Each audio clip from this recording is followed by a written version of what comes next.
पहुंच का मतलब यह होता है कि भोजन जो है लोगों की पहुंच में होना चाहिए, लोगों को जब जरूरत पड़े लोग वहां जाकर उसको खरीद सके। तो इससे क्या होगा, ऊंची कीमतें होने से जो खाद्य पदार्थ खरीद नहीं पाएंगे। लेकिन हमारे देश में आज भी बहुत सारी चुनौतियां हैं, उन चुनौतियों में खाद्य सुरक्षा भी एक चुनौती है। गेहूं का सीजन है, चावल का सीजन है, तो सरकार उनसे ये बोलेगी कि आप चावल का उत्पादन करो और चावल का जैसे ही उत्पादन होगा तो हम इस कीमत पर चावल को खरीद लेंगे। हेलो बच्चों, नमस्कार, कैसे हैं आप सभी लोग।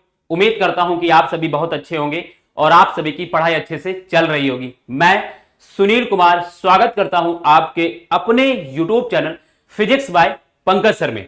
बच्चों, आज हम 9th क्लास के अर्थशास्त्र के चैप्टर को पढ़ने जा रहे हैं और जो आज हम चैप्टर पढ़ेंगे वो होगा भारत में खाद्य सुरक्षा, यानी फूड सिक्योरिटी इन इंडिया।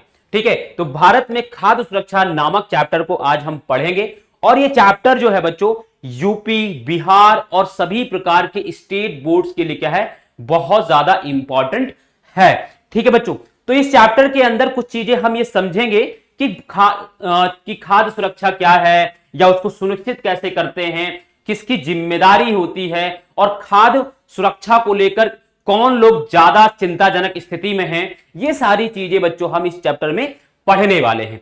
ठीक है बच्चों, तो ये चैप्टर बहुत अंडरस्टैंडिंग वाला चैप्टर है, बहुत मजा भी आने वाला है, बहुत सारी चीजें आप सीखने को पाओगे। और मैं ये भी कहता हूं कि जब मेरी क्लास को आप पूरा देख लोगे, ध्यान से सुन लोगे, तो इस सुनने के बाद आपसे सारे के सारे क्वेश्चन जो है बच्चों इस चैप्टर के बन जाएंगे, बहुत आसानी से बन जाएंगे। ठीक है, तो चलो हम स्टार्ट करते हैं इस चैप्टर को। जब हम इस चैप्टर को बच्चों स्टार्ट करेंगे तो सबसे पहले हमें समझना है कि हम क्या पढ़ेंगे इस चैप्टर के अंदर।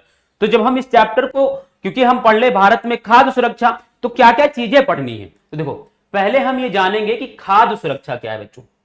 पहले हम क्या समझेंगे कि खाद्य सुरक्षा क्या है, हम ये समझेंगे। फिर खाद्य सुरक्षा क्यों क्यों जरूरी है, क्यों किनके लिए खाद्य सुरक्षा की जरूरत होती है, ये हम समझेंगे। कि तो खाद्य से असुरक्षित कौन है, यानी किसी भी देश या क्षेत्र या दुनिया में देखा जाए तो कौन लोग ऐसे हैं जो खाद्य की सुरक्षा, यानी जिन तक क्या है भोजन नहीं पहुंच पा रहा है, ये जो भोजन की प्राप्ति नहीं कर पा रहे, वो भोजन से क्या है असुरक्षित है। तो ऐसे कौन ग्रुप्स हैं, कौन से समूह हैं, हम इनके बारे में डिस्कस करेंगे। फिर हम आ जाएंगे भारत में खाद्य सुरक्षा की स्थिति कैसी है बच्चों। फिर इसी के बाद हम देखेंगे सहकारी समितियों की खाद्य सुरक्षा में भूमिका, यानी जो कोऑपरेटिव सोसाइटीज होती हैं वो क्या कर रही हैं खाद्य सुरक्षा को सुनिश्चित करने के लिए, उनकी क्या भूमिका है खाद्य सुरक्षा को सुनिश्चित करने में। ये सारी चीजें बच्चों हम इस चैप्टर के अंदर पढ़ने वाले हैं। ठीक है, तो सबसे पहले हम क्या समझने जाएंगे बच्चों, सबसे पहले हम समझेंगे खाद्य सुरक्षा क्या है, व्हाट इज फूड सिक्योरिटी। अगर हम बात करें तो बच्चों देखो, फूड सिक्योरिटी की जब भी हम बात करते हैं तो हमें तीन चीजें हमेशा ही याद रखनी होंगी। तीन चीजें ही बच्चों क्या है हमेशा, आप लोग क्या करेंगे साथ में, मेरे साथ साथ आप लोग जो मैं लिखूंगा यहां पर पीपीटी में, आप उसका वैसे ही डायग्राम बनाते चलिएगा। ठीक है, अगर हम बात करें बच्चों खाद्य सुरक्षा की, अगर हम बच्चों बात करें किसकी, खाद्य सुरक्षा की, तो खाद्य सुरक्षा से जो तात्पर्य है, खाद्य सुरक्षा से तात्पर्य अगर हम बात करें या अर्थ की बात करें, तात्पर्य सभी लोगों तक, याद रखना बच्चों, जब भी हम खाद्य सुरक्षा की बात करते हैं तो खाद्य सुरक्षा से तात्पर्य सभी लोगों तक सदैव भोजन की क्या होना चाहिए बच्चों, भोजन की एक तो उपलब्धता, क्या है बच्चों, उपलब्धता, उपलब्धता, भोजन की उपलब्धता। दूसरा क्या है बच्चों, भोजन की प्राप्त पहुंच, भोजन की क्या है बच्चों, पहुंच। तीसरी बात क्या है बच्चों, तीसरी बात है बच्चों प्राप्ति करने का सामर्थ्य, भोजन को प्राप्त करने का सामर्थ्य का बच्चों क्या है, सामर्थ्य। ये तीनों चीजें बच्चों क्या है, भोजन की उपलब्धता को सुनिश्चित करता है। यानी अगर हम बात करें खाद्य सुरक्षा क्या है, तो खाद्य सुरक्षा से तात्पर्य सदैव सभी लोगों तक भोजन की उपलब्धता, पहुंच और उसे प्राप्त करने के सामर्थ्य से है। ठीक है, अगर हम बात करते हैं खाद्य सुरक्षा की, तो खाद्य सुरक्षा में ये तीन चीजें बहुत इंपॉर्टेंट होती है। अब हम बच्चों ये समझेंगे कि जब हम भोजन की उपलब्धता की बात कर रहे हैं तो क्या है भोजन उपलब्धता। तो देखो, जब हम बात करते हैं बच्चों भोजन की उपलब्धता की, तो वो उसका मतलब बच्चों होता है कि जो जिस भी देश या क्षेत्र में लोग रह रहे हैं वहां पर क्या है, सरकार की ये जिम्मेदारी बनती है कि वहां पर वो क्या करे, भोजन को उपलब्ध कराए या भोजन को भंडार में या स्टॉक में क्या करे, उसको संरक्षित करके रिजर्व करके रखे, ताकि जब भी कभी लोगों को भोजन की या खाद्य की आवश्यकता हो तब वहां से निकाल कर लोगों तक पहुंचाया जा सके। उपलब्धता का मतलब यह है कि भोजन उस देश या उस क्षेत्र में जहां लोग रह रहे हैं वहां पर भोजन का स्टोर होना चाहिए, खाद्य का स्टोर होना चाहिए, वहां पर चीजें सरकार क्या है चीजें करके रखे। तो उपलब्धता का मतलब तो यह हो गया। पहुंच का मतलब होता है कि उस क्षेत्र में वो जो भोजन है ना, वो भोजन जिस क्षेत्र में लोग रह रहे हैं ना, वो उस तक लोगों की जो है भोजन तक पहुंचो, यानी आसानी से भोजन जो है लोगों को मिल जाए। ऐसा नहीं है कि लोगों को मीलों चलना पड़ रहा है, मीलों जाना पड़ रहा है तब भोजन मिला, नहीं, आसानी से उनको क्या है उस जिस क्षेत्र में वो रह रहे हैं वहां पर वो भोजन उनको मिल जाए, तो लोगों को क्या है वहां पहुंच हो जाए। प्राप्त करने का सामर्थ्य का मतलब क्या होता है बच्चों? प्राप्त करने का सामर्थ्य का मतलब होता है कि लोगों के पास इतनी इनकम होनी चाहिए, इतनी आय होनी चाहिए कि वो अपनी आवश्यकताओं की जो भी जितने भी भोजन की उनको आवश्यकता है उस भोजन को वो पैसा देकर, उसकी कीमत देकर खरीद सके। इसको कहते हैं प्राप्त करने का सामर्थ्य। सामर्थ्य का मतलब होता है कि जो अपनी आवश्यकताएं हैं लोगों की, उस आवश्यकता के अनुसार लोग क्या करें, अपने भोजन को खरीद सके, उसकी दाम, उसको क्या है उसकी कीमत पे कर सके, ये उतना सामर्थ्य उनके पास होना चाहिए। ये मतलब होता है तीनों का। तो हम मैं एक बार फिर से रिपीट करता हूं, खाद्य सुरक्षा का तात्पर्य सभी लोगों तक सदैव भोजन की उपलब्धता, पहुंच और प्राप्त करने के सामर्थ्य से है। भोजन की उपलब्धता का मतलब होता है कि जिस क्षेत्र या देश में लोग रह रहे हैं वहां सरकार की जिम्मेदारी है कि भोजन को वहां उपलब्ध कराए, वहां क्या है वहां स्टोर करके रखे, वहां भंडार करके रखे, ताकि जब लोगों को भोजन की आवश्यकता हो तो वहां से निकालकर लोगों तक पहुंचाया जा सके। पहुंच का मतलब यह होता है कि भोजन जो है लोगों की पहुंच में होना चाहिए, लोगों को जब जरूरत पड़े लोग वहां जाकर उसको खरीद सके। तीसरा मतलब होता है बच्चों प्राप्त करने का सामर्थ्य। प्राप्त करने के सामर्थ्य का मतलब होता है कि जितनी भी आवश्यकता लोगों को जरूरत है उतनी आवश्यकता के अकॉर्ड उतनी चीजों को लोगों को खरीदने का, लोगों के पास क्या कीमत देने का क्या है सामर्थ्य होना चाहिए, उनके पास पैसा होना चाहिए, उतनी आय होना चाहिए जितनी उनकी खाद की आवश्यकता है। अगर उसको वो ले पा रहे हैं तो ये क्या है बच्चों, खाद प्राप्त करने का सामर्थ्य है। ये तीनों चीजें क्लियर है। अब यही चीजें मैंने इस पीपीटी में लिखी हुई है, अब मैं आपको पढ़ा देता हूं। पहले मेरी बात को सुनना है, समझना है, देन इस पीपीटी को मैं आपको पढ़ा दूंगा। अब यहां समझो, खाद्य सुरक्षा, देखो यहां पे लिखा है खाद्य सुरक्षा से अभिप्राय सभी लोगों के लिए सदैव भोजन की उपलब्धता, पहुंच और उसे प्राप्त करने का सामर्थ्य से है। अब देखो मैंने तीनों का मतलब बता दिया है। उपलब्धता का मतलब क्या है, पहुंच का मतलब क्या है, प्राप्त करने के सामर्थ्य से मतलब क्या है, मैंने तीनों को लिख दिया ताकि आपको आसानी हो जाए। देखो खाद्य सुरक्षा के निम्नलिखित तीन आयाम है। तीन आयाम कौन से? तो उपलब्धता, पहुंच और उसे प्राप्त करने के सामर्थ्य, ये तीन आयाम है। तो देखो पहला खाद्य उपलब्धता का तात्पर्य, ये देखो पहला मतलब देश में खाद्य उत्पादन, खाद्य आयात और सरकारी अनाज भंडारों में संचित पिछले वर्षों के स्टॉक से है। यानी जो भंडार, जो भी भोजन है, जो भी खाद्य है, जो भी चीजें हैं, फसलें हैं, वो क्या है उनका स्टॉक है बच्चों, उनका भंडारित होना, यही मैंने आपको समझाया। तीसरा देखो क्या है, पहुंच बच्चों। पहुंच का अर्थ क्या होता है, खाद्य प्रत्येक व्यक्ति को मिलता रहे, अगर जितनी आवश्यकता है वो लोगों तक जब उनको जरूरत लगे तो वो खरीद सके उसको, ठीक है। तीसरी बात क्या कर रहा है बच्चों, सामर्थ्य का अर्थ क्या है, लोगों के पास अपनी भोजन आवश्यकताओं को पूरा करने के लिए पर्याप्त और पौष्टिक भोजन खरीदने के लिए धन उपलब्ध हो। यही चीज मैंने आपको बताया, जितनी उनकी जरूरत हो उतना वो भोजन खरीद सके, इतना उनके पास धन होना चाहिए, ठीक है। अब ये करता कौन है, तो मैंने आपको बताया ये सरकार की जिम्मेदारी होती है। देखो खाद्य सुरक्षा सार्वजनिक वितरण प्रणाली, इसको पीडीएस बोलते हैं। आगे हम इस पर डिस्कस करेंगे कि पीडीएस मतलब क्या होता है, पब्लिक डिस्ट्रीब्यूशन सिस्टम बोलते हैं इसको। इसके बारे में हम डिस्कस करने वाले हैं, ठीक है। जैसे आपने देखा होगा आपके गांव में, मोहल्लों में आपको क्या है राशन कार्ड के थ्रू जो अनाज मिलता है उसी को पीडीएस बोलते हैं, ठीक है। आगे हम डिस्कस करेंगे। शासकीय सतर्कता मतलब जो शासक है उनकी क्या है वो अवेयरनेस, ये चीज है।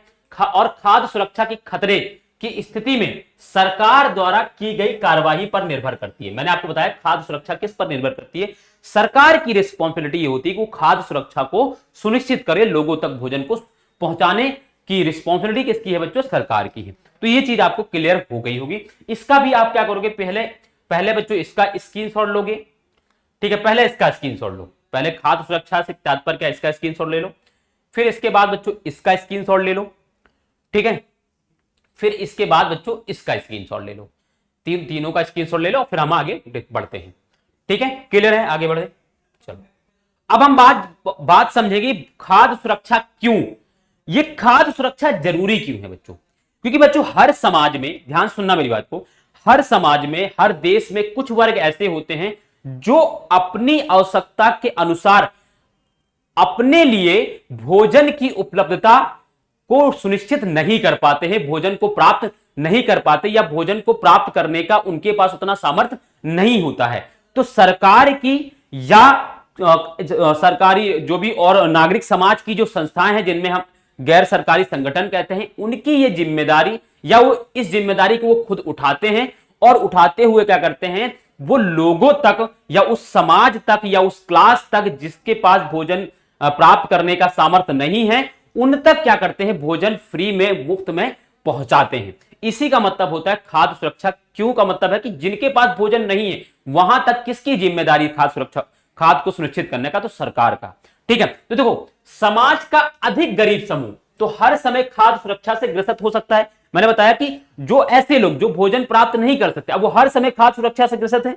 अब जब ग्रसित है तो फिर क्या करना होगा, सरकार की या कुछ ऐसे नागरिक समाज की संस्थाएं हैं जो ये काम करती हैं, तो वो क्या करते हैं, वो लोगों तक, उन लोगों तक, इन लोगों तक क्या करते हैं जो खाद्य सुरक्षा से ग्रसित हैं, उन तक क्या है, भोजन की उपलब्धता को सुनिश्चित करते हैं, उन्हें भोजन पहुंचाने का भी काम करते हैं। भले ही उनके पास, देखो इनके पास क्या है, देखो एक चीज समझना बच्चों, मैं बहुत इंपॉर्टेंट चीज समझाने जा रहा हूं। ये जो अधिक गरीब समूह है ना बच्चों, इनके क्षेत्र में भोजन की उपलब्धता तो है, ध्यान सुनना मेरी बात को, बहुत इंपॉर्टेंट चीज समझा रहा हूं, भोजन की उपलब्धता भी है, भोजन तक इनकी पहुंच भी है, ये पहुंच भी सकते हैं भोजन, लेकिन इनके पास क्या नहीं है, तो इनके पास भोजन को खरीदने का सामर्थ्य नहीं है।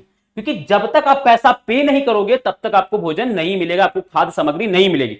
तो इनके पास जो सामर्थ्य नहीं, वो क्या है, प्राप्त करने का सामर्थ्य नहीं है। इनके पास क्या नहीं होता बच्चों, प्राप्त करने का सामर्थ्य नहीं होता है। ये बहुत इंपॉर्टेंट चीजें हैं, ये आपको समझना ही चाहिए, ठीक है। प्राप्त करने का इनके पास सामर्थ्य नहीं है।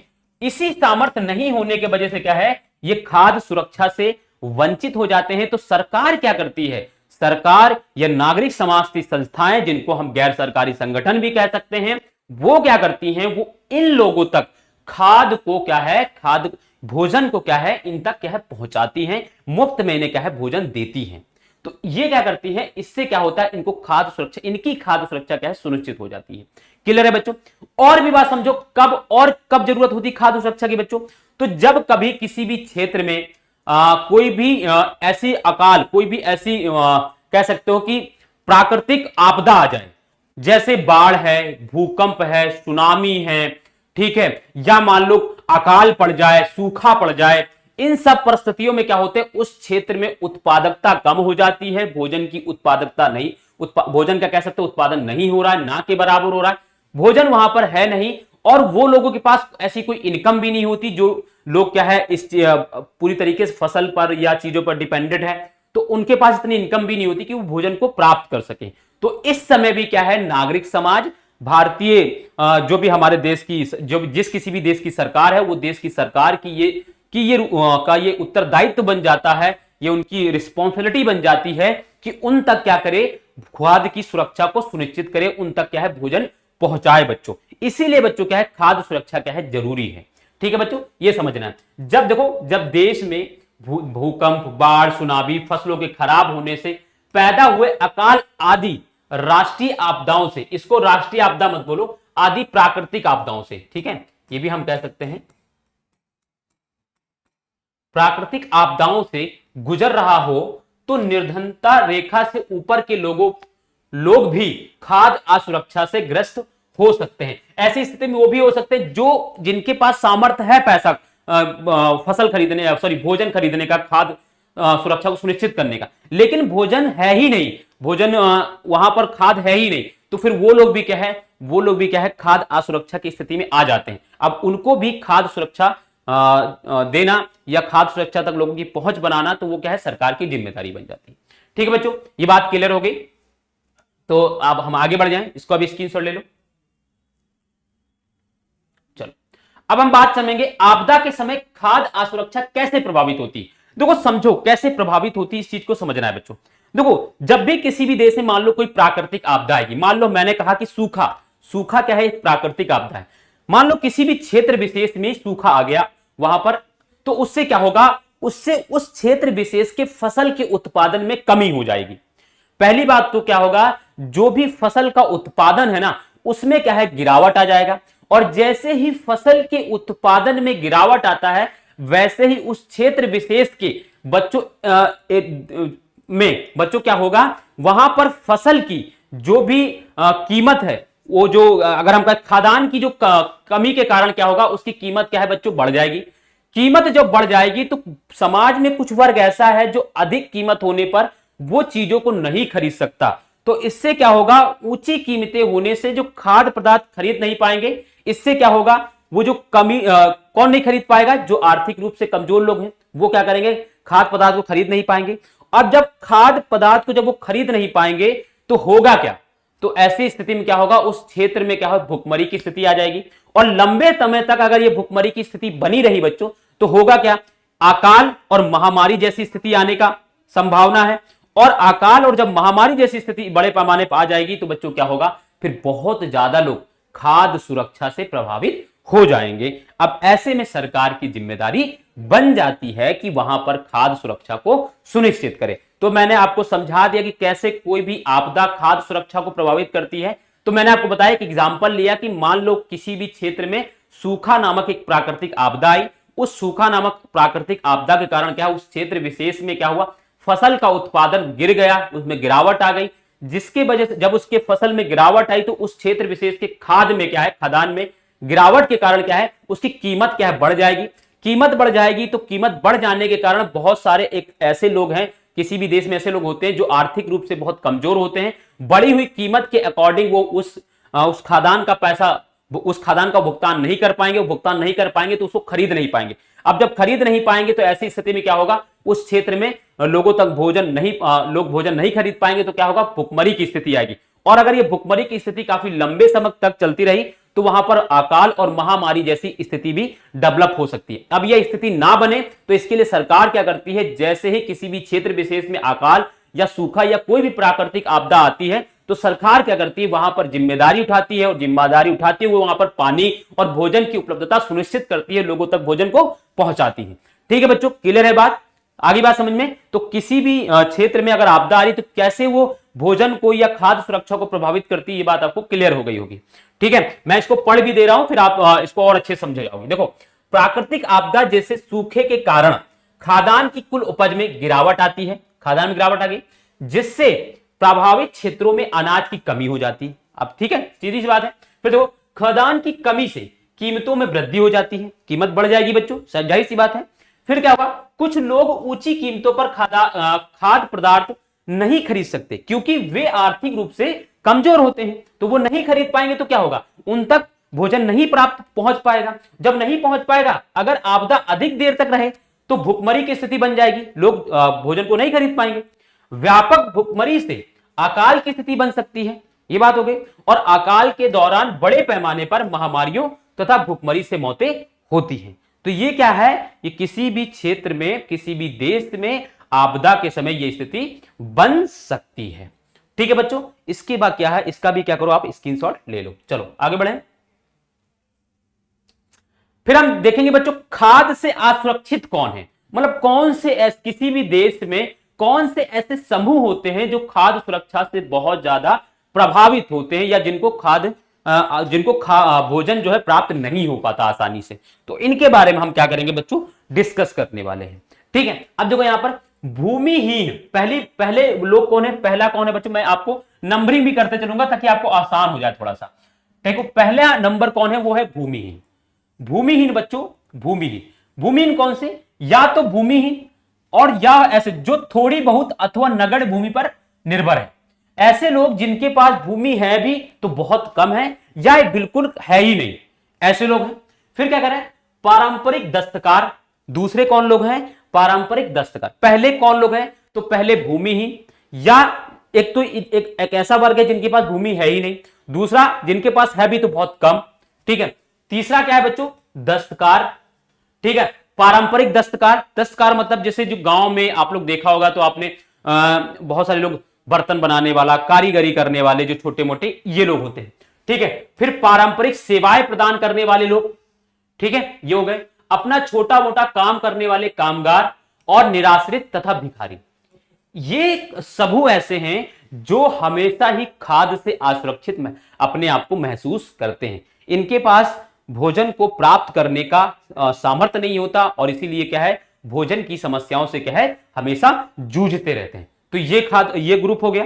दूसरा देखो, ये तो हमने देख लिया कि ऑल ओवर है, ये गांव में भी आपको दिख जाएगा, ठीक है। अब हम बात करते हैं शहरी क्षेत्र में कौन लोग ऐसे हैं जो खाद्य से अपने आप को असुरक्षित महसूस करते हैं। तो देखो, शहरी क्षेत्रों में खाद्य की दृष्टि से असुरक्षित वे परिवार हैं जिनके कामकाजी सदस्य प्रायः कम वेतन वाले व्यवसायों में लगे हैं और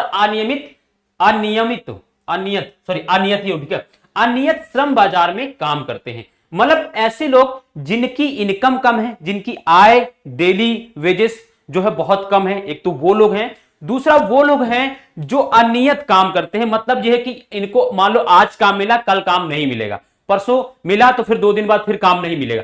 ऐसे लोग क्या है, शहरी क्षेत्रों में क्या है, भोजन की उपलब्धता या खाद्य की सुरक्षा से क्या है, अपने आप को हमेशा ही असुरक्षित महसूस करते हैं। ठीक है बच्चों, तो ये लोग हो गए। फिर हम बात करते हैं, ऐसे ही हमारे समाज में एक वर्ग है, जाति आधारित एक वर्ग बना है जिसमें अनुसूचित जाति और अनुसूचित जनजाति के लोग आते हैं, जिनमें भी बच्चों अनुसूचित जाति और अनुसूचित जनजाति के वो जो बहुत ज्यादा पिछड़े वर्ग के लोग हैं, जो बहुत ज्यादा पिछड़ गए हैं, वो लोग भी क्या करते हैं, वो भी क्या है, खाद्य सुरक्षा से अपने आप को असुरक्षित महसूस करते हैं। ठीक है, देखो अनुसूचित जाति, अनुसूचित जनजाति और अन्य पिछड़ी जातियों के कुछ वर्गों का या तो भूमि का आधार कमजोर होता है, क्योंकि ये वर्ग ऐसा है जिनके पास भूमि है भी तो बहुत कम है, और बहुत सारा इनमें बहुत सारे लोग ऐसे हैं जिनके पास भूमि है ही नहीं।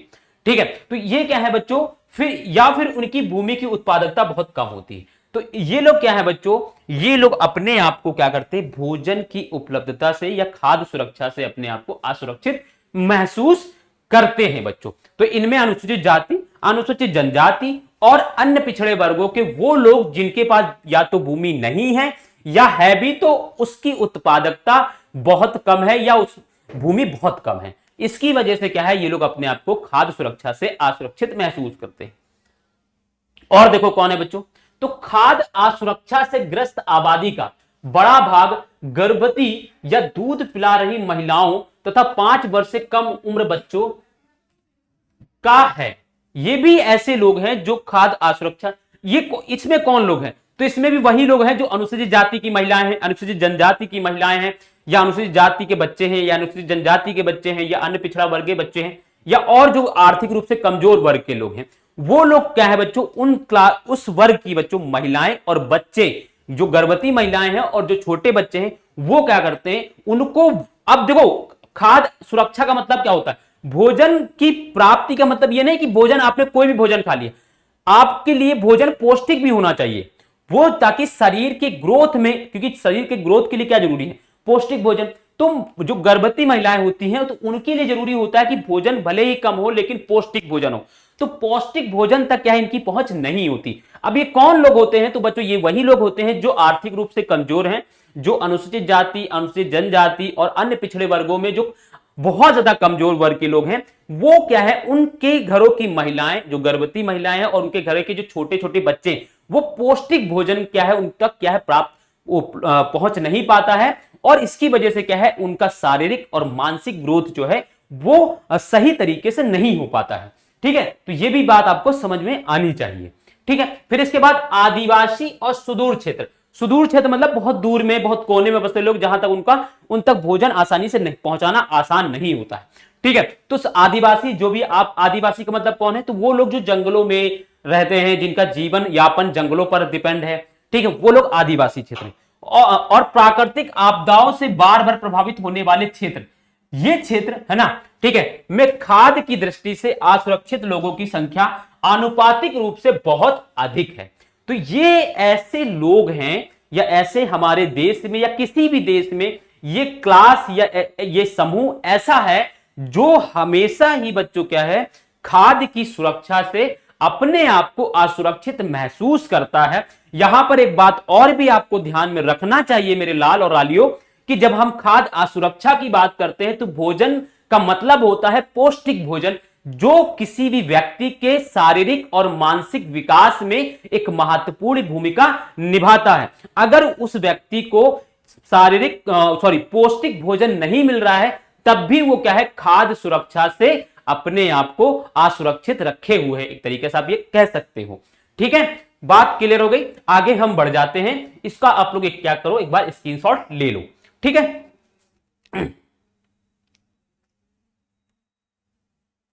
इसका भी लो और फिर हम आगे बढ़ते हैं। अब हम बात समझेंगे बच्चों भारत में खाद्य सुरक्षा।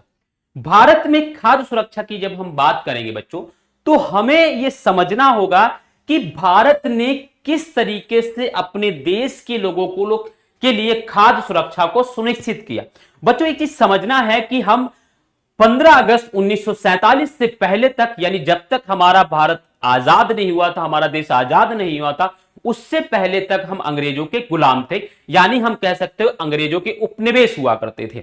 अब उस समय जब उन्होंने शुरुआती फेज में जब वो लोग आए, तो वो लोग एक व्यापारिक कंपनी के रूप में आए, लेकिन 18वीं शताब्दी में उन्होंने भारत पर कब्जा करना शुरू कर दिया और लगभग 100 सालों के साम्राज्य विस्तार के दौर में उन्होंने लगभग भारत के एक बड़े क्षेत्र को क्या है, कब्जे में कर लिया और भारत को पूरी तरीके से नियंत्रित करने लगे अपने तरीके से। अब इस समय होने क्या लगा बच्चों, इन्होंने हमारे भारत का बहुत ज्यादा शोषण किया, भारत के लोगों का शोषण किया, इनका बहुत ज्यादा एक्सप्लॉयटेशन किया। इसकी वजह से क्या है, भारत जो है जब आजाद हुआ, तो आजाद जब भारत हुआ तो एक गरीब देश बनकर हम निकले। तो हम क्या थे, जब हम आजाद हुए थे तो उस समय बहुत गरीबी थी, और जब हम आजाद हुए तो बच्चों उसमें हमारी जो जनसंख्या है, जो हमारी आबादी है देश की, वो लगभग 35 करोड़ के आसपास थी। ठीक है, लगभग क्या थी बच्चों, 35 करोड़ के आसपास थी। इतनी जनसंख्या को उस समय भोजन की उपलब्धता, भोजन तक उनकी पहुंच और वो भोजन को खरीद सके, इतना सामर्थ्य हमारे देश के लोगों के अंदर नहीं था। तो बच्चों उस समय जब भारत हमारा आजाद हुआ 1947 में, तो हमारे देश के लोग, बहुत बड़ा वर्ग हमारे देश का क्या है, खाद्य सुरक्षा से अपने आप को असुरक्षित महसूस कर रहा था, उस तक भोजन नहीं पहुंच पा रहा था। उस समय भारत में पहुंचने का बात छोड़ो, भारत में उतनी ज्यादा उत्पादन हो ही नहीं रहा था जितना लोगों की मांग है, जितनी लोगों की डिमांड थी। तो इस वजह से क्या है, भारत में खाद्य सुरक्षा एक चुनौती बनकर निकला हमारे लिए, हमारी सरकार के लिए, हमारे लोगों के लिए। और ये लगभग बच्चों एक दशक तक, लगभग 1947 में जब हम आजाद हुए, 1947 से लेकर अगर हम बात करें 1960 की दशक तक, 70 के दशक तक अगर हम देख रहे हैं बच्चों, तो हमें देखने को मिलेगा हमारे भारत में खाद्य सुरक्षा लगातार बनी हुई। हम दुनिया के अन्य देशों से अपने देशों के लोगों की खाद्य सुरक्षा की पूर्ति के लिए क्या है, बाहर से क्या है, अनाजों को मंगा रहे थे। जैसे अमेरिका से हम अनाज मंगा रहे थे। अमेरिका से बच्चों सोच लो, अब इतना खराब अनाज आता था कि जिसको जानवर खाना पसंद ना करे, लेकिन भारत के लोगों की मजबूरी थी और उसमें भारत के लोग वहां से अनाज मंगाकर अनाज खा रहे थे। तो आप समझो इतनी ज्यादा हमारे लिए खाद्य की सुरक्षा थी बच्चों। इसीलिए आप एक बस ये समझना है कि हमें ये जो आजादी मिली है ना, ये आजादी हमें आसानी से नहीं मिली है। ठीक है, ये बहुत मुश्किलों से, और जब आजाद हुआ देश तो इतनी सारी समस्याओं से घिरा था आजाद देश हमारा, कि जिनके सामने देश के जो नेता थे, जो सरकार चलाने वाले लोग, उनके सामने बहुत ज्यादा चुनौतियां थी। लेकिन देश के लोगों ने, देश की सरकार ने उन चुनौतियों का डटकर सामना किया, और सामना करने के बाद आज आगे सशक्त और एक मजबूत लोकतांत्रिक देश बनकर उभरे। लेकिन हमारे देश में आज भी बहुत सारी चुनौतियां हैं। उन चुनौतियों में खाद्य सुरक्षा भी एक चुनौती है।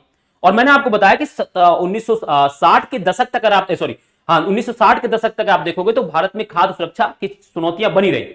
लेकिन होता क्या बच्चों, विश्व में हरित क्रांति की शुरुआत होती है 1960 के दशक के दौर में, और 1965-66 के दशक में हरित क्रांति भारत में भी आ जाती है। उस हरित क्रांति ने क्या कर दिया बच्चों, भारत में उत्पादकता, फसलों का उत्पादन क्या है, बढ़ा दिया। क्योंकि हरित क्रांति में हमने क्या किया, हमने रासायनिक बीजों का उपयोग करना शुरू कर दिया, हमने रासायनिक उर्वरकों का यूज करना शुरू कर दिया, हमने आधुनिक फसलों को उत्पादन करने के लिए हमने आधुनिक मशीनों का उपयोग करना शुरू कर दिया, हमने पेस्टिसाइड्स का उपयोग करना शुरू कर दिया। इनकी वजह से क्या हुआ बच्चों, कम क्षेत्र में ज्यादा उत्पादन कम समय में ज्यादा उत्पादन करना संभव हो गया। और हरित क्रांति ने हमारे भारत की जो खाद्य सुरक्षा की एक चुनौती थी उसको कुछ हद तक बच्चों क्या है खत्म करने में, कुछ हद तक कम करने में एक महत्वपूर्ण भूमिका निभाई। बात क्लियर है बच्चों? ठीक है, ये बात आपको क्लियर होना चाहिए बच्चों। क्लियर है मेरी बात? और इसके बाद समझो बच्चों, जब 1965-66 में हरित क्रांति शुरू हुई, उसी समय बच्चों क्या है 1964 में, क्योंकि हमारे देश के प्रथम प्रधानमंत्री जवाहरलाल नेहरू जी का देहांत हो गया, उसके बाद लाल बहादुर शास्त्री जी बने, सॉरी देश के प्राइम मिनिस्टर बने, उनका भी बच्चों क्या है ताशकंद में उनका क्या है देहांत हो गया। इसके बाद 1966 में हमारे देश की तीसरी प्रधानमंत्री बनी श्रीमती इंदिरा गांधी जी। इंदिरा गांधी जी ने क्या किया बच्चों, जब वो आई 1966 में, उसके बाद उन्होंने 1968 में एक नारा दिया जिसको कहते हैं गेहूं क्रांति। गेहूं क्रांति का मतलब यह था कि उन्होंने क्या किया, गेहूं के उत्पादन पे बहुत ज्यादा क्या है वो महत्वपूर्ण क्या है बहुत बल दिया बच्चों। ठीक है, बहुत ज्यादा बल दिया। उसकी वजह से क्या है गेहूं और चावल की उत्पादन क्षमता देश में इतनी ज्यादा बढ़ गई, जिसकी वजह से क्या है भारत में खाद्य सुरक्षा को कुछ हद तक कम करने में हमारे लिए इसने क्या है एक महत्वपूर्ण भूमिका अदा कर दी। ठीक है बच्चों, क्लियर है? अब हम आगे बढ़ जाते हैं। बहुत इंपॉर्टेंट चीज मैंने आप समझा दी आपको, भारत में खाद्य सुरक्षा। देखो, स्वतंत्रता के पश्चात भारतीय नीति निर्माताओं ने खाद्यान्नों में आत्मनिर्भरता प्रदान करने के लिए कुछ उपाय किए जो निम्नलिखित है। क्या उपाय किए बच्चों? देखो, भारत ने कृषि में एक नई रणनीति अपनाई। क्या रणनीति? तो हरित क्रांति। मैंने आपको बताया ये 1960 के दशक में आती है, लेकिन बच्चों 1965-66 में ये पूरी तरीके से भारत में अपनाई ली जाती है, विशेषकर गेहूं और चावल के उत्पादन में। ये याद रखना बच्चों, ये गेहूं और चावल के उत्पादन में और किन क्षेत्रों में होती है बच्चों? तो सबसे पहले इसका जो एक तरीके से इसका जो परीक्षण किया जाता है ये कहां पर किया जाता है? तो पंजाब बच्चों, ध्यान रखना बच्चों, मैं बता रहा हूं जो 10th में आप पढ़ोगे इसको, पंजाब, हरियाणा, ठीक है बच्चों, और पश्चिमी उत्तर प्रदेश के क्षेत्रों में, पश्चिमी उत्तर प्रदेश के क्षेत्रों में बच्चों क्या है इसका परीक्षण किया जाता है, ताकि क्या इसका परिणाम निकलेगा इसको अपनाने से, और इसका बहुत अच्छा परिणाम निकला। इसके बाद हमने क्या है पूरे देश में क्या है हरित क्रांति को क्या है इंट्रोड्यूस कर दिया, और इसके बाद हमारे देश में क्या है उत्पादन, फसलों का उत्पादन क्या है बढ़ गया। ठीक है, प्रधानमंत्री देखो इंदिरा गांधी जी ने, मैंने आपको बताया जुलाई में क्या किया 1968 में गेहूं क्रांति। मैंने आपको बताया कि प्रधानमंत्री इंदिरा गांधी जी जो है वो हमारे देश में 1966 में क्या बनी, देश की तीसरी प्रधानमंत्री बनी। ठीक है, तीसरी व्यक्तिगत रूप से तीसरी वे। ठीक है, 1968 में गेहूं क्रांति शीर्षक से एक विशेष डाक टिकट जारी कर कृषि के क्षेत्र में हरित क्रांति की प्रभावशाली प्रगति को आधिकारिक रूप से दर्ज किया बच्चों। तो इन चीजों ने, इन उपायों ने, सरकार के द्वारा इन किए गए उपायों से क्या हुआ बच्चों, देश में जो है खाद्यान्नों की जो चुनौती थी उसको क्या है कुछ हद तक पूरा करने में हमारी सरकार, हमारे लोग क्या है कामयाब हुए। ठीक है, आगे बढ़ जाए बच्चों, इसका स्क्रीनशॉट लो और हम फिर आगे बढ़े। हेलो, चलो अब बच्चों और देखो क्या हुआ बच्चों, 70 के दशक के प्रारंभ में हरित क्रांति के आने के बाद से मौसम की विपरीत दशाओं के दौरान भी देश में अकाल नहीं पड़ा। यह स्थिति आ गई, मतलब पहले अगर थोड़ा सा भी अकाल होता था तो देश में खाद्यान्न की असुरक्षा सबसे ज्यादा होती थी, लेकिन 1960 के दशक में, 70 के दशक में जब हरित क्रांति आ गई और हरित क्रांति के आने के बाद बंगाल में बच्चों क्या है अकाल पड़ा। 1973 के आसपास बंगाल में क्या है बच्चों अकाल पड़ा, लेकिन उस अकाल की वजह से ऐसा नहीं है कि लोगों की बहुत ज्यादा डेथ हो गई, हुई बहुत कम हुई, लेकिन बहुत ज्यादा मात्रा में हुई। तो इसने क्या कर दिया, खाद्यान्न को पूरी तरीके से सुरक्षित कर दिया। अब देश भर में उपजाई जाने वाली विविध फसलों के कारण भारत पिछले 30 वर्षों के दौरान खाद्यान्नों के मामले में आत्मनिर्भर क्या बन गया बच्चों। इसकी वजह से, हरित क्रांति की वजह से हम क्या है आत्मनिर्भर बन गए, और सरकार द्वारा सावधानी पूर्वक तैयार की गई खाद्य सुरक्षा व्यवस्था के कारण देश में अनाज की उपलब्धता और भी सुनिश्चित हो गई। इस व्यवस्था के दो घटक हैं। किसने, सरकार ने क्या है कुछ क्या किया, कुछ उपाय भी किए, सरकार ने कुछ ऐसे कदम भी उठाए जो क्या है कि अगर मान लो कभी भविष्य में क्या है अकाल पड़ जाए या आपदा आ जाए या किसी भी क्षेत्र में क्या है प्राकृतिक आपदा या सूखा बाढ़ के कारण क्या है उत्पादन ना हो, तो उस स्थिति में हम लोगों तक भोजन की उपलब्धता कैसे सुनिश्चित करेंगे, इसके लिए क्या है सरकार ने अलग अलग उपाय कदम उठाए। उस उठाए गए कदमों में सबसे पहले क्या था बच्चों, बफर स्टॉक। बफर स्टॉक मतलब क्या है कि जो भी हमारे पास, क्योंकि हरित क्रांति से पहले क्या है, हम इतना उत्पादन कर ही नहीं पा रहे थे कि लोगों की जो मांग है उसकी पूर्ति कर पाए। लेकिन हरित क्रांति के बाद क्या है, हमने लोगों की मांग से अधिक क्या है उत्पादन करना शुरू कर दिया। हमने अधिशेष उत्पादन शुरू कर दिया उत्पादन करें।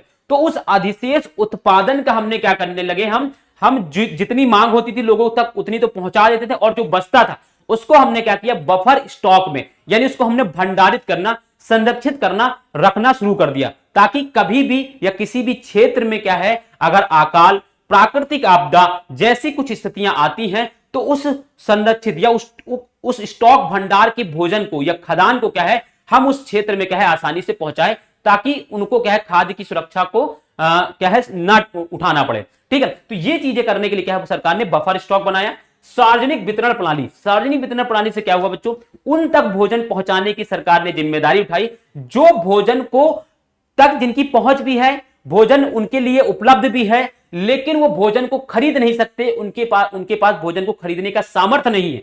और जब सामर्थ्य नहीं होने के कारण, यानी उनके पास आय नहीं है, उनके पास इनकम नहीं है, तो उन तक भोजन पहुंचाने की जिम्मेदारी किसने उठाई, सरकार ने। और किसके तहत उठाने की जिम्मेदारी उठाई, तो सार्वजनिक वितरण प्रणाली के तहत। ये बहुत बड़े डिफरेंसेस होते हैं, लोग बहुत क्लियरिटी से ये चीजें नहीं समझाते हैं। देखो, भोजन हमारे देश में हर जगह उपलब्ध है, भोजन तक लोगों की पहुंच भी है, लेकिन भोजन लोग नहीं खरीद पा रहे। तो उसका रीजन क्या है, क्योंकि उनके पास भोजन को प्राप्त करने का सामर्थ्य नहीं है, उनके पास उस भोजन की कीमत चुकाने का उनके पास पैसा नहीं है। तो आज जो लोग जो आर्थिक रूप से कमजोर है, तो उसका मतलब क्या है, उसका मतलब यह है कि वो भोजन को खरीदने के लिए उनके पास सामर्थ्य नहीं, उनके पास पैसा नहीं है।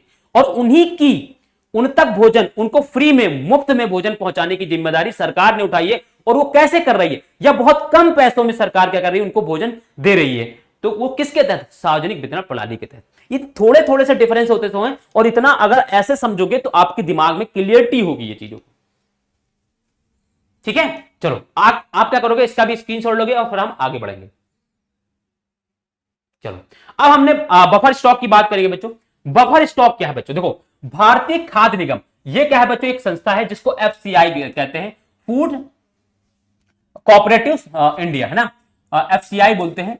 यह है बच्चों के माध्यम से सरकार द्वारा अधिप्राप्त अनाज, यानी अधिप्राप्त मतलब जो अधिशेष है, जो अधिक, जितनी हमारी मांग है, जितनी हमारी मांग, देश के लोगों की मांग है, उससे ज्यादा क्या कर रहे हैं हम उत्पादन कर रहे हैं, उसी को अधिप्राप्त बोलते हैं, या उसको अधिशेष भी बोलते हैं। अधिशेष अनाज ऐसे भी लिख सकते हो, अधिशेष अनाज। ठीक है, जो लोगों की जितनी पूर्ति उससे ज्यादा हम उत्पादन कर रहे हैं, अनाज, गेहूं और चावल के भंडार को क्या कहते हैं, बफर स्टॉक कहते हैं बच्चों। भारतीय खाद्य निगम के माध्यम से सरकार द्वारा अधिशेष अनाज, गेहूं, चावल के भंडार को क्या कहते हैं बच्चों, बफर स्टॉक कहते हैं। यानी भंडार जो हमारे पास अधिक उत्पादन हो रहा है, जितनी लोगों की मांग है उससे ज्यादा जो हमारे पास उत्पादन हो रहा है, उसको भंडारित करने के। अब उसमें गेहूं है, चावल है, और भी जो खदान है, जब उनको हम किसी जगह पर भंडार करते हैं तो उसे क्या कहते हैं, बफर स्टॉक कहते हैं। ठीक है, फिर देखो, भारतीय खाद्य निगम अधिशेष उत्पादन वाले राज्यों में किसानों से गेहूं और चावल खरीदता है, या और भी अन्य जो फसल है वो क्या है बच्चों, भारतीय खाद्य निगम जो है इसको खरीदती। भारतीय खाद्य निगम क्या है, सरकार की एक संस्था है जो उसकी जिम्मेदारी क्या है, जिसको खादानों को सुरक्षित करने, जिसको खादानों को संरक्षित करने की जिम्मेदारी दी गई है। ठीक है, लोगों तक पहुंच की जिम्मेदारी इसी को दी गई है। ठीक है, तो ये करती है। अब देखो, किसानों को, अब जब उनसे किसानों से खरीदेगी तो किसानों को यह क्या करती है, फसल के लिए पहले से घोषित कीमत दी जाती है। इस मूल्य को न्यूनतम समर्थन मूल्य कहते हैं, जिसको एमआरपी, ठीक है, सॉरी एमएसपी कहते हैं, एमएसपी मिनिमम सपोर्ट प्राइस जिसको कहा जाता है, न्यूनतम समर्थित मूल्य जिसको कहा जाता है। ठीक है, ये दी थी सरकार। क्या करती है, मान लो कि सरकार कहेगी, मान लो गेहूं का सीजन है, चावल का सीजन है, तो सरकार उनसे ये बोलेगी कि आप चावल का उत्पादन करो, और चावल का जैसे ही उत्पादन होगा तो हम इस कीमत पर चावल को खरीद लेंगे। बाजार में चावल की कीमत कुछ भी हो, चाहे जितनी ज्यादा हो चाहे कम हो, अगर ज्यादा है तो आप बेच लेना, कम है तो आप हमें जिस कीमत पर हम खरीदना चाहते हैं आप उस पर हमें दे दो। ठीक है, तो सरकार इसके लिए क्या करती है, उनको पैसा दे देती है, और जैसे ही फसल का उत्पादन होता, फसल की कटाई होती, सरकार उसको उठाकर क्या है, भंडारों में संरक्षित कर देती है। तो ये बफर स्टॉक क्या करती है, और सरकार किसके माध्यम से कर रही है, भारतीय खाद्य क्या है, निगम के माध्यम से, भारतीय खाद्य निगम के माध्यम से क्या है, इस चीज को कर रही है, फूड कोऑपरेटिव इंडिया के माध्यम से। ठीक है, तो बात समझ में आ गई, ये बात समझ में आ गई, क्लियर है। चलो आगे बढ़ जाएं।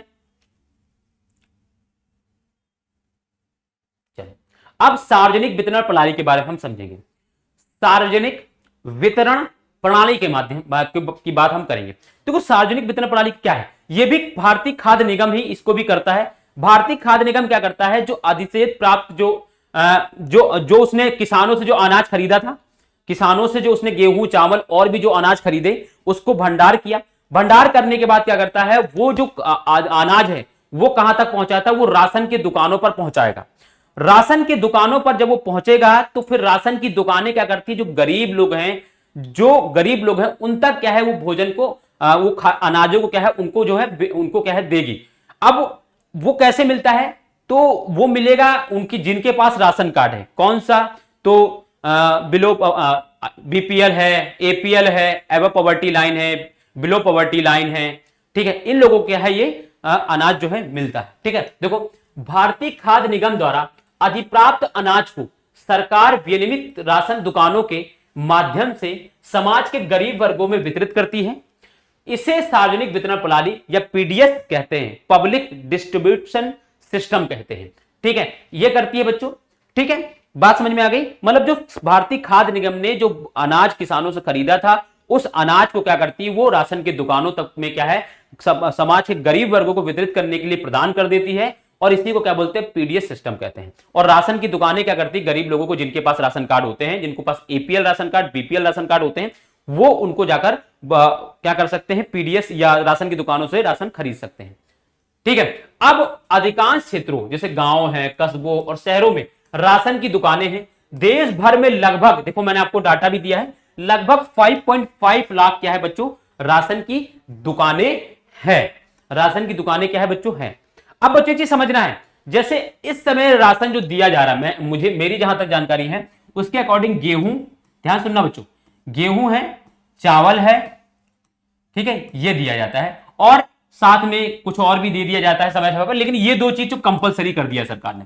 तो जैसे गेहूं है बच्चों ना, गेहूं होता है 2 रुपए केजी, 2 रुपए पर केजी, 2 रुपए पर केजी होता है, यानी 2 रुपए का 1 किलो मिलता है।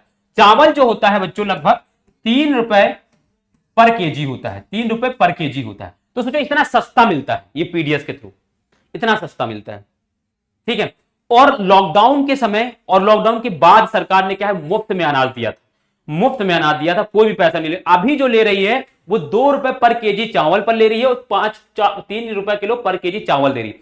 और एक व्यक्ति को महीने में 5 केजी अनाज मिलता है, 5 केजी क्या मिलता है बच्चों, अनाज मिलता है एक व्यक्ति को। ठीक है, मान लो एक फैमिली में, एक परिवार में 6 लोग हैं, 6 लोग अगर होंगे तो उन्हें 30 केजी मतलब क्या मिलेगा बच्चों, 30 केजी क्या है अनाज मिलेगा एक महीने में। यानी पर पर्सन, पर व्यक्ति कितना, एक व्यक्ति को एक महीने में 5 केजी क्या है अनाज मिलता है। ठीक है, अब ये क्या है, 2 केजी किसी महीने गेहूं देते हैं, किसी महीने चावल देते हैं, तो वो राशन बांटने वालों पर डिपेंड है, लेकिन एक व्यक्ति को 5 केजी क्या मिलता है बच्चों, राशन अनाज मिलता है। ठीक है, ये किस पर है बच्चों, ये एपीएल और बीपीएल में। एक बच्चों क्या होता है, एक अंत्योदय कार्ड होता है। अंत्योदय कार्ड में क्या होता है, एक परिवार को 35 किलो क्या है अनाज मिलता है ना। जो गरीबी रेखा से बहुत ज्यादा नीचे होते हैं, जिनका कोई बहुत ज्यादा जो गरीब है, उनको, उनके लिए क्या है अंत्योदय कार्ड है। अंत्योदय कार्ड के तहत क्या है, उनको 35 केजी पर फैमिली, एक फैमिली को 35 किलो अनाज मिलता है।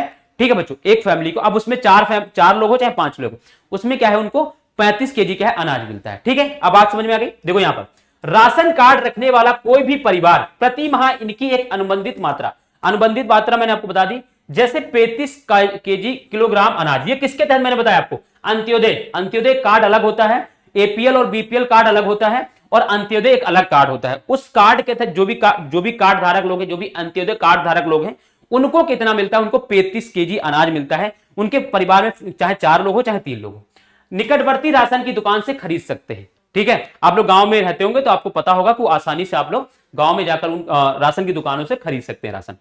ठीक है, क्लियर बात, आगे बढ़ जाएं, इसका स्क्रीनशॉट लो फिर हम आगे बढ़ते हैं। चलो, अब देखो राशन कार्ड मैंने बताया 3 तरीके के लोग होते हैं। राशन कार्ड देखो, राशन कार्ड 3 प्रकार के होते हैं, मैंने आपको बताया अभी। एक तो होता है निर्धनों में भी निर्धन लोगों के लिए अंत्योदय कार्ड, मैंने अभी आपको बताया। इसमें क्या होता है, एक परिवार को 35 केजी अनाज मिलता है, मैंने अभी आपको बताया 35 केजी क्या मिलता है बच्चों, अनाज मिलता है इसमें एक परिवार को। ठीक है, ये क्या है, अंत्योदय कार्ड किसको मिलते हैं, जो निर्धनों में भी निर्धन है, बहुत ज्यादा निर्धन है, वो होता है। अब एक होता है निर्धनता रेखा से नीचे, है ना, बीपीएल, ठीक है, बीपीएल, बिलो पॉवर्टी लाइन जिसको बोलते हैं, बिलो पॉवर्टी लाइन जिसको बोलते हैं, बीपीएल लोग होते हैं। निर्धनता रेखा से नीचे के लोगों के लिए बीपीएल कार्ड होता है, देखो मैंने आता है BPL card, below poverty line होता है, इसको बोलते हैं, ठीक है। और एक तीसरा क्या होता है, इसमें क्या होता है, इसमें भी मतलब क्या होता है, इसमें 5 केजी पर व्यक्ति होता है, 5 केजी पर व्यक्ति अनाज होता है एक महीने में। एक महीने में क्या होता है, 5 केजी क्या है, एक व्यक्ति को अनाज दिया जाता है, ठीक है। अन्य लोगों के लिए एपीएल होता है ना, एपीएल एबव पॉवर्टी लाइन होता है, इसको एबव पॉवर्टी लाइन बोलते हैं, ठीक है। इसको बिलो पॉवर्टी लाइन बोलते हैं, देखो इसको बिलो पॉवर्टी लाइन इसका नाम होता है,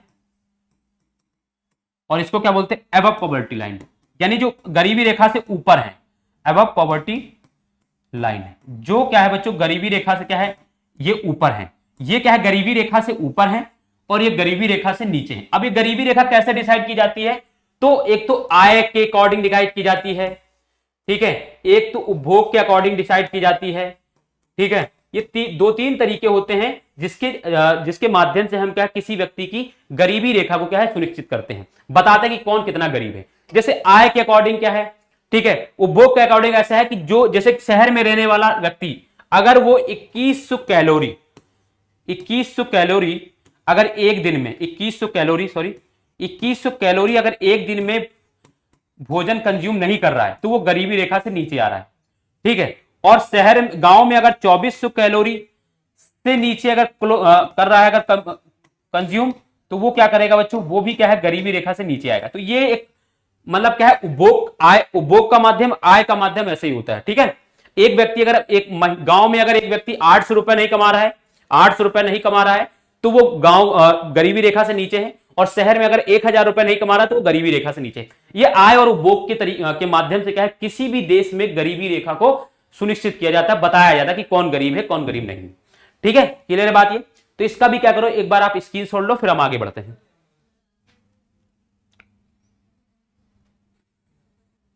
चलो, अब सार्वजनिक वितरण प्रणाली के लाभ क्या है बच्चों, लाभ देख लो। देखो, मूल्यों को स्थिर रखने में सहायता, मतलब इसमें क्या होता है, जैसे मान लो सार्वजनिक वितरण प्रणाली के तहत क्या होता है, गरीब लोगों को क्या राशन दे दिया जाता है, तो जो ज्यादा मूल्य बढ़ जाते हैं जब किसी भी दाम को, तो वो लोग क्या करते हैं, उसको कम करते हैं, ठीक है। एक तो बात ये हुई। फिर देखो, सामर्थ्य अनुसार कीमतों पर उपभोक्ताओं को खाद्यान्न उपलब्ध कराने में सफलता, ये आसान है बच्चों, इसमें कोई दिक्कत वाली बात नहीं है। फिर देखो, कमी वाले क्षेत्रों में खाद्य पूर्ति में महत्वपूर्ण भूमिका, जहां पर मतलब अनाज नहीं है, जहां लोगों के पास सामर्थ्य नहीं खरीदने का, तो वहां भी क्या है, इसको पहुंचाया जा रहा है। और अकाल और भुखमरी की व्यापकता को रोकने में सहायता, वहां भी पहुंचाया जाएगा इसके, ठीक है। निर्धन परिवारों के पक्ष में कीमतों का संशोधन, ये सब क्या है बच्चों, सार्वजनिक वितरण प्रणाली के लाभ हैं। हालांकि ये आपसे पूछा नहीं जाएगा, लेकिन इसकी जानकारी आपसे होना चाहिए, ठीक है, आपको होना चाहिए, ताकि आप बता सको किसी से भी, आपकी टीचर पूछेगी या कुछ भी, है ना, आप क्लास में हवाबाजी कर सकते हो कि मुझे कुछ एक्स्ट्रा आता है।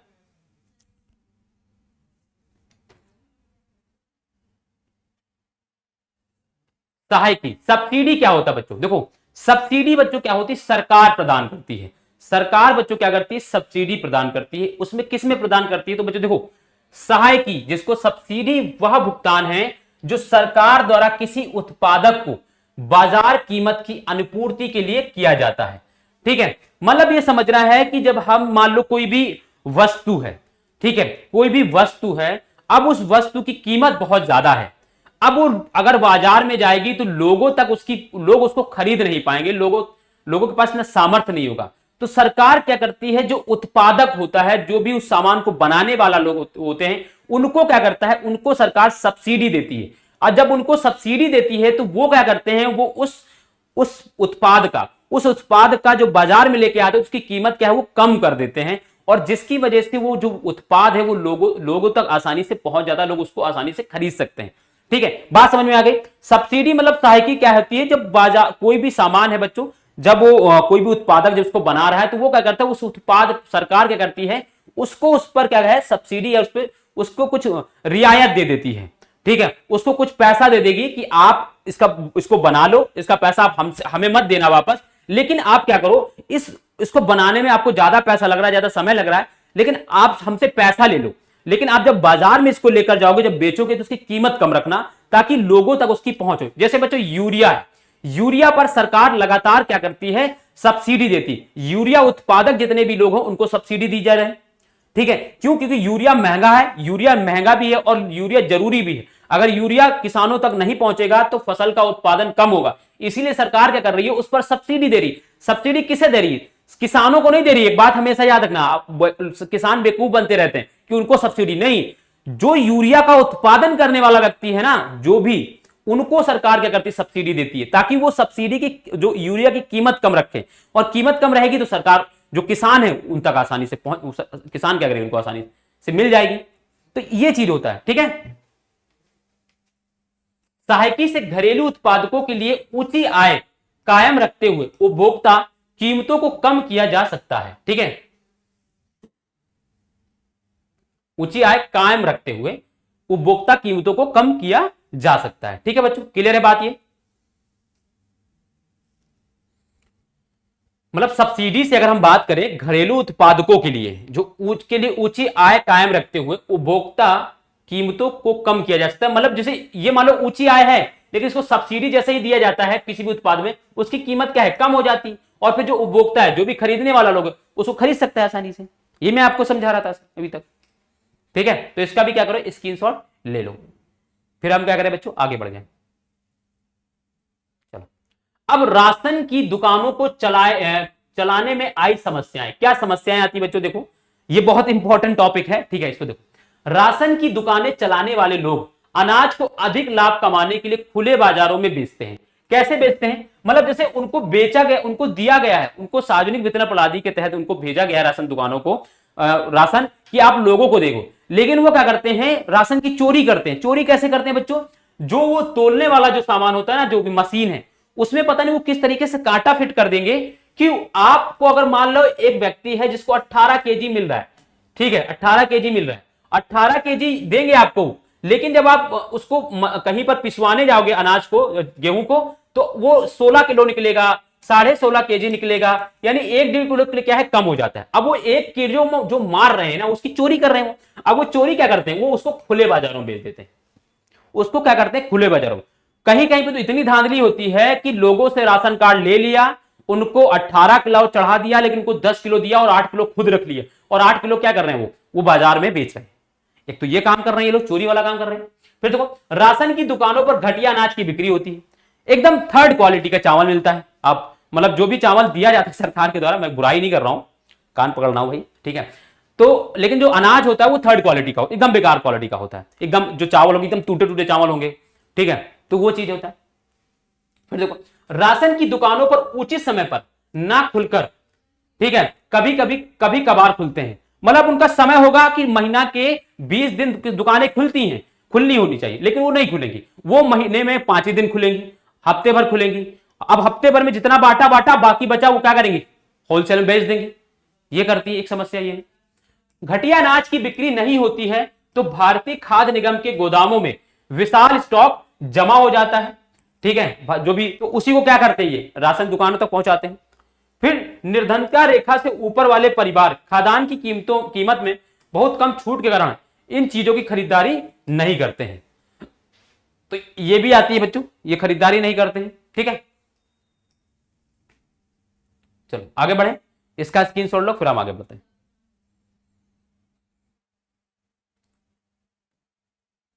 अब भारतीय खाद्य सुरक्षा अधिनियम 2002, सॉरी 13, एक 2 में भी था, 2 का मैंने इसलिए याद है क्योंकि दो वाले का ही क्या है बच्चों, संशोधन हुआ था, इसलिए मैं 2 बोल दिया, ये 13 है, संशोधित है, ठीक है। तो भारतीय खाद्य सुरक्षा अधिनियम 2013, अब इसका उद्देश्य देखो बच्चों क्या है, उद्देश्य क्या है, मानव का गरिमापूर्ण जीवन, गरिमामय जीवन निर्वाह। गरिमामय मतलब क्या होता है कि उसको भोजन के लिए जो भीख मांगना पड़ता है, भोजन के लिए ऐसे काम करने पड़ते हैं जो एक व्यक्ति के सम्मान के विरोध में होता है, विरुद्ध होता है, लेकिन फिर भी उसे भोजन है, उसकी प्यास है, भूख है, उसको मिटाने के लिए वो काम कर रहा है। तो अब इंसान की, एक व्यक्ति की गरिमामय जीवन के लिए जरूरी क्या है, उसे अगर भोजन, अगर उसे सही तरीके से प्राप्त कर दिया जाए, उसे उपलब्ध करा दिया जाए, उसे उस तक पहुंच दिया जाए, उसे पहुंचा दिया जाए, तो फिर क्या है बच्चों, तो फिर वो वैसे काम करने के लिए बाध्य नहीं होगा जो उसके जीवन के लिए, जो उसके सम्मान के खिलाफ हो। ठीक है। तो गरिमापूर्ण जीवन के लिए या गरिमामय जीवन के लिए क्या बच्चों, भोजन जो है बहुत इंपॉर्टेंट है। ठीक है। फिर देखो इसके तहत खाद्य एवं पोषण संबंधी खाद्यान्न, तो देखो भोजन तो पहुंच ही रहा है और पोषण भी बच्चों, जो न्यूट्रिशंस जो वाले फूड होते हैं, सुरक्षा संबंधी सस्ती कीमतों पर बच्चों क्या है उपलब्ध कराना। जैसे बच्चों अगर हम बात करें भारतीय खाद्य सुरक्षा अधिनियम 2013 के तहत क्या किया, मिड डे मील, जैसे मिड डे मील की शुरुआत की गई। अब मिड डे मील क्या है बच्चों, दोपहर का भोजन, मध्याह्न का भोजन बोलते हैं जिसको, 12 बजे के आसपास का भोजन बोलते हैं जिसे, जो किसी बच्चों को दिया जाता है जो सरकारी स्कूलों में, जो प्राथमिक विद्यालयों में पढ़ने वाले जो बच्चे होते हैं। अब वो भोजन जो है पौष्टिक और अच्छा भोजन होता है। ठीक है। अब ये इससे क्या हो रहा है, सरकार क्या कर रही है, जो बच्चे हैं उनको पोषण युक्त जो है भोजन दे रही है। ठीक है। इस अधिनियम के तहत 75% ग्रामीण जनसंख्या एवं 50% शहरी जनसंख्या को लाभान्वित परिवारों में शामिल किया गया है। तो इससे बहुत बड़ा गांव के ज्यादा लोग लाभान्वित हुए हैं, लगभग 75% लोग ऐसे हैं जो गांव में लाभान्वित हुए और शहरों में 50% लोग। तो ये भारतीय खाद्य सुरक्षा अधिनियम बहुत इंपॉर्टेंट है। इसको 2022 में फिर से संशोधित किया गया है बच्चों। ठीक है। तो ये चीज भी याद रखना है, लेकिन आपके एनसीईआरटी में ये दिया है इसलिए मैंने इसको ही बता दिया है। ठीक है। इसको फिर से संशोधित करके इसमें कुछ और चीजें जोड़ी गई हैं, लेकिन वो जरूरी नहीं आपके लिए। चलो आगे बढ़ जाएं। ठीक है, क्लियर है। अब देखो गरीबों को खाद्य सुरक्षा देने के लिए सरकार द्वारा लागू योजनाएं, सरकार ने बहुत सारी ऐसी योजनाएं हैं जिनके तहत गरीबों तक भोजन को पहुंचाना एक उद्देश्य है, जिनका उद्देश्य क्या है, गरीबों तक भोजन को पहुंचाना। अब वो कैसे हैं, जैसे रोजगार गारंटी योजना। अब रोजगार गारंटी योजना मतलब जैसे आपने सुना होगा मनरेगा, है ना, मनरेगा, महात्मा गांधी राष्ट्रीय ग्रामीण रोजगार गारंटी योजना, जिसका नाम क्या है, मनरेगा, महात्मा गांधी राष्ट्रीय ग्रामीण रोजगार गारंटी योजना, इसका फुल फॉर्म है। ठीक है। ये 2005 में शुरू किया गया था। अब इसके तहत क्या है, गांव में रहने वाले जिनके पास ये जो मनरेगा का कार्ड होगा उनको 100 दिन का काम देने की सरकार ने क्या की, गारंटी दी।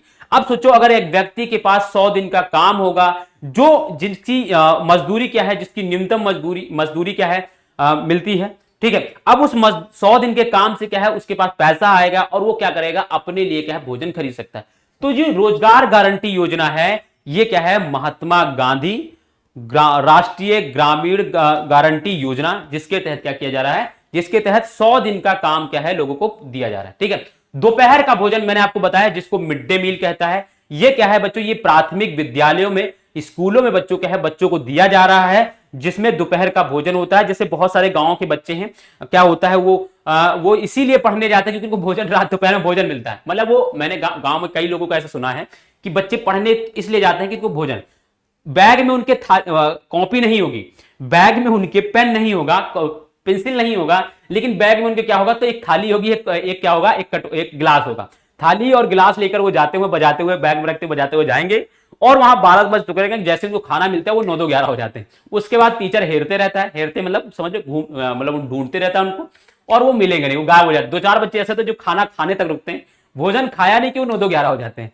तो ये सरकार ने ये इसलिए भी शुरू किया ताकि लोग, जो बच्चे हैं वो स्कूल में आए, पेरेंट अपने बच्चों को स्कूल में भेजे। दूसरा एक ये भी है कि लोगों, जो छोटे बच्चे हैं जिनको एक समय कम से कम पौष्टिक भोजन होना, जिनको देना बहुत जरूरी होता है, जिनका शारीरिक विकास, मानसिक विकास अच्छा हो, इसके लिए सरकार ने क्या किया, दोपहर का भोजन, जिसको मध्याह्न का भोजन, जिसको मिड डे मील भी कहा जाता है। ठीक है। संपूर्ण ग्रामीण रोजगार योजना, ये भी सरकार ने क्या किया, इसके तहत क्या किया, लोगों को रोजगार देना की जिम्मेदारी उठाई, ताकि क्या है, लोग जब लोगों को रोजगार करेंगे, उनको पैसा मिलेगा तो वो अपने लिए भोजन खरीद भी सकते हैं। एकीकृत बाल विकास योजना बच्चों, ये बच्चों 1970 के दशक में शुरू की गई थी। ठीक है। ये 1970 के दशक में शुरू की गई थी ताकि क्या है, जो भी बच्चे, उनके विकास के लिए क्या है, योजना बनाई गई थी। ठीक है। उसमें भोजन भी शामिल था, उसमें शिक्षा भी शामिल था, उसमें स्वास्थ्य भी शामिल था। ठीक है। गरीबी उन्मूलन कार्यक्रम चलाए गए बच्चों, जिसमें बहुत सारे लोगों को गरीबी रेखा से ऊपर करने का जिम्मेदारी सरकार ने उठाई है। उनको क्या करना है, उनको सब्सिडी देना, उनको मतलब पेंशन देना, या उनको बड़े बड़े उद्योग खोलने के लिए उनको लोन देना, बहुत कम बेच पे लोन देना, ये सब क्या है, सरकार के गरीबी उन्मूलन कार्यक्रम के तहत कर रही है। अंत्योदय अन्न कार्ड मैंने आपको बताया, जिसमें एक परिवार को 35 केजी 35 केजी क्या है, अनाज दिया जाता है हर महीने। अन्नपूर्णा योजना बच्चों, इसके तहत क्या कीजिए, बहुत सारी कैंटीन खोली गई है, जिसमें सस्ते रेट पर, जैसे 5 रुपए प्लेट पर बच्चों, 5 रुपए प्लेट पर अच्छा खाना मिलता है। तो ये क्या है, अन्नपूर्णा योजना, जैसे ये तमिलनाडु में चलाई गई है, दिल्ली में, महाराष्ट्र में, ये सब जो है इसके तहत क्या हो रहा है, जो गरीब लोग होते हैं उनको क्या है 5 रुपए थाली पर क्या है, सस्ती थाली, मतलब 5 रुपए थाली में अच्छा भर पेट खाना आप खा सकते हो। तो ये तमिलनाडु में चलाया गया, महाराष्ट्र में और दिल्ली में बहुत सारी जगहों पर क्या है ये अन्नपूर्णा योजना चलाई गई है। ठीक है, इसके तहत क्या है कैंटीन खोली गई है सरकार के द्वारा। ठीक है, क्लियर है बात, ये बातें क्लियर हो गई। तो ये स्कीम्स है जो सरकार ने क्या किया है, जो गरीबी जो भी खाद्य सुरक्षा है लोगों को सुरक्षित करने के लिए ये सरकार द्वारा लागू की है। चलो आगे बढ़ जाए बच्चों। अब देखो अंत्योदय अन्न योजना ये सब कब हुई शुरू बच्चों, तो ये 2000 में हुई। इसकी जरूरत इसलिए थी क्योंकि ये एक इंपॉर्टेंट है, दिसंबर 2000 में ये प्रारंभ हुई। अब देखो निर्धनता रेखा के नीचे वाले परिवार शामिल है, जिसमें मैंने आपको बताया जिसमें अंत्योदय कार्ड जारी किया जाता है। ठीक है, जो निर्धनों में भी निर्धन होते हैं, यानी जो गरीबों में भी गरीब होते हैं, उनके लिए ये योजना शुरू की गई थी और ये 2000 में शुरू की गई थी। ठीक है, फिर बाद मैंने बताया था। अब देखो ये अंत्योदय अन्न योजना में बच्चों क्या है 2 केजी नहीं होता बच्चों, ये थोड़ा सा गलत है इसमें। हाँ सही है, सही है, sorry sorry sorry sorry sorry सही है, सही है। इसमें मैं सोचा कि इसमें 2 केजी वो है, इसमें सही है, मतलब 2 रुपए प्रति किलो गेहूं और 3 रुपए प्रति किलो ग्राम की दर से परिवार को 35 किलोग्राम अनाज मिलता है। अब 3 किलो रुपए प्रति ग्राम क्या होता है बच्चों, ये चावल होता है। ठीक है, चावल होता है। ग्राम की दर से प्रत्येक परिवार को क्या है 35 किलोग्राम अनाज मिलता है, मैंने आपको बताया था। इसमें 2 रुपए प्रति केजी गेहूं होता है और 3 रुपए प्रति केजी क्या है चावल होता है। और इसमें क्या होता है टोटल क्या है 35 केजी 35 केजी क्या है लोगों को और उस परिवार को क्या है अनाज मिलता है। ठीक है, ये बात याद रखना है। अब ये दिया किसके तहत जाता है, जिस सार्वजनिक वितरण प्रणाली के द्वारा अनाजों का वितरण होता है। अंत्योदय कार्ड में के तहत आप क्या है जिस भी जो भी राशन की दुकान है वहां आप जाओगे, इस कार्ड को लेकर आपको क्या है ये मिल जाएगा राशन। ठीक है, तो ये बात हो गई क्लियर। आगे बढ़ जाते हैं। इसको मैंने ये चीज पीछे भी बताई थी, अभी बता दी। ठीक है,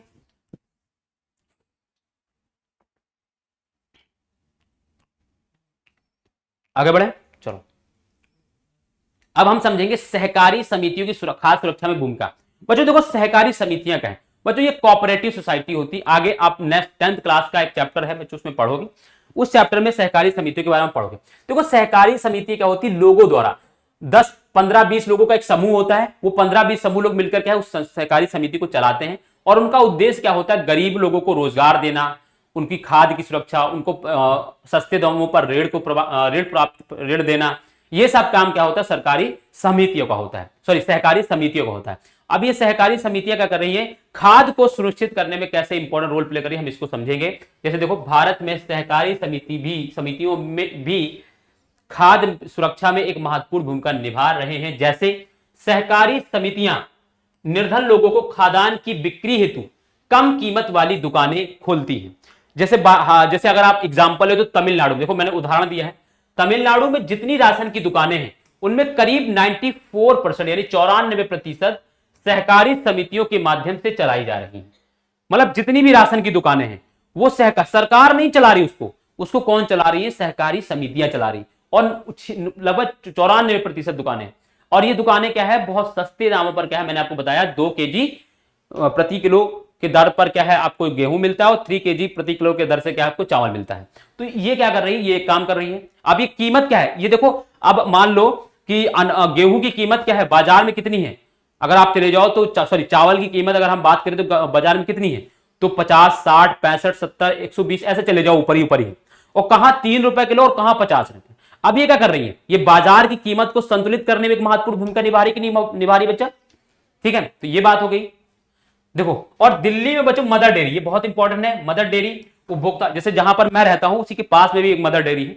ठीक है, उपभोक्ताओं को दिल्ली सरकार द्वारा निर्धारित नियंत्रित दरों पर दूध और सब्जियां उपलब्ध कराने में तेजी से प्रगति कर रही है। ये क्या करती है, दूध और क्या कर रही है सब्जियां बहुत अच्छे दामों पर क्या है मदर डेयरी क्या है प्राप्त। और मदर डेयरी क्या है, एक सहकारी समिति, ये भी याद रखना बच्चों, मदर डेयरी की सहकारी समिति कुछ लोगों ने मिलकर क्या इसको बनाया है।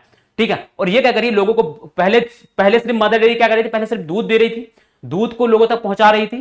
ठीक है, अब क्या कर रही है सब्जी का भी काम करी, ताकि क्या है बाजार में जो मनमाने तरीके से जो कीमत बढ़ती जा रही सब्जियों की उसको कंट्रोल करने के लिए ये काम होगा। ठीक है, अभी ये दिल्ली में है, बाकी और शहरों में भी धीरे धीरे विकसित होगी। तो ये ये दोनों अगर हम दो एग्जाम्पल की बात करें तो ये क्या कर रहे हैं, कीमत को निर्धारित करने में, कीमत को नियंत्रित करने में क्या है, सहकारी समितियां क्या है, एक अपना महत्वपूर्ण भूमिका निभा रही है। पहला काम क्या है, कीमत को नियंत्रित करने में। ठीक है, ये बात हो गई। मैंने दो एग्जाम्पल ले लिया और फिर आप क्या करोगे, इसका आगे हम पढ़ेंगे।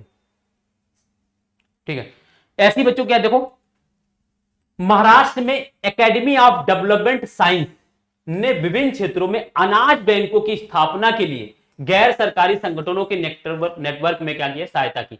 मतलब अब दूसरा काम क्या करी, अनाज बैंकों की स्थापना, यानी जहां पर अनाज को स्टोर करके कोल्ड स्टोर करके रखने का एक क्या है चीजें बनाना है, उसके लिए क्या है, अब क्या कर रही है, इस सहकारी समिति एक महत्वपूर्ण भूमिका निभा रही है। उसमें कौन है बच्चों, महाराष्ट्र का एग्जाम्पल दिया है। महाराष्ट्र में एकेडमी ऑफ डेवलपमेंट साइंस क्या कर रही है, ये काम कर रही है। ठीक है, गैर सरकारी संगठन क्या, एनजीओ जिनको बोलते हैं। ठीक है, ये भी देश में होती है, इनके बारे में हम डिस्कस कर लेंगे कभी। ठीक है, इनके बारे में। ठीक है, अब देखो एडीएस, एडीएस क्या है बच्चों, यही एकेडमिक ऑफ डेवलपमेंट साइंस, ये देखो यहां पर लिखा हुआ।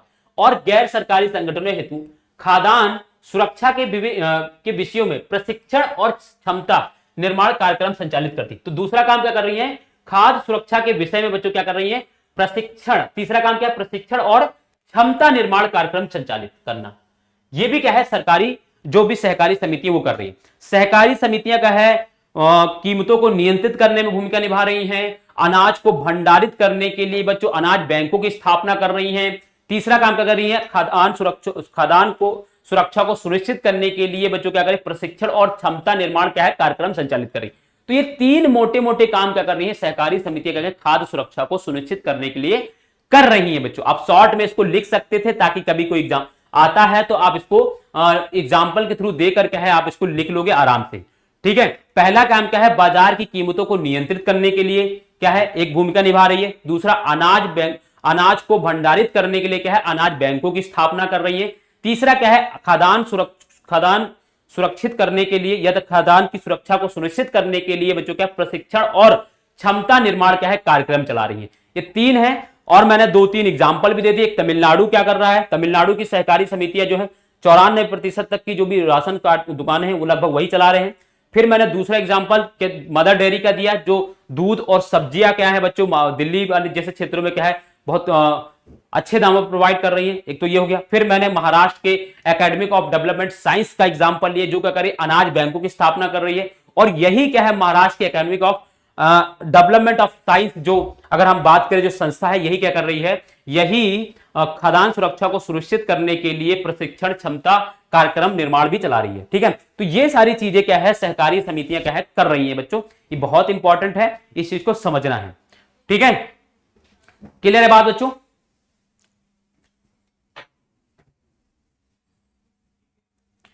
तो बच्चों अब होता है ये चैप्टर एंड, और आई होप, उम्मीद है कि आपको ये चैप्टर बहुत अच्छे समझ में आया होगा और आपको बहुत सारी चीजें आपको ऐसी लगी होगी जो आपने पहले कभी नहीं सुना होगा, आपने समझने का प्रयास किया होगा। तो जरूर मैं कहता हूं कि आपको ये चैप्टर बहुत अच्छे समझ में आया होगा।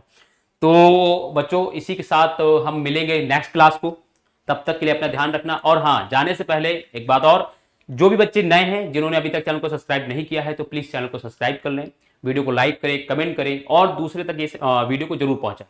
ठीक है बच्चों, चलो फिर मिलते हैं नेक्स्ट क्लास में, तब तक के अपना ध्यान रखो। बाय, थैंक यू, धन्यवाद।